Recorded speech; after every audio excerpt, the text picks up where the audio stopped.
GO2, da. GO2 smo koristili u 2 navrata, u jesenjem periodu 200 kg po hektaru i u proleće smo dodavali 100 kg također po hektaru. I? Sjajni rezultati. Šta to znači? Pa vidi se, sami možete vidjeti, imamo veliku lisnu masu, veliki, jako dobar prirast višanja, to je lastara i rodnih grana. GO2 smo bacili u 2 navrata.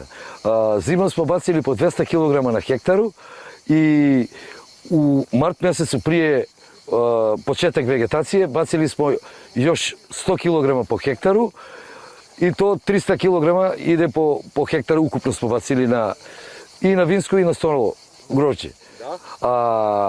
Agrooptim bacili smo do sada u 2 navrata, sad ide redovno opet prskanje ove subote i treće po 2 litra po hektaru smo bacili. I vidi se rezultati. I loza je bujnija, lis je zelen, dobar, zdrav, zajedno sa hemijom sve to ide.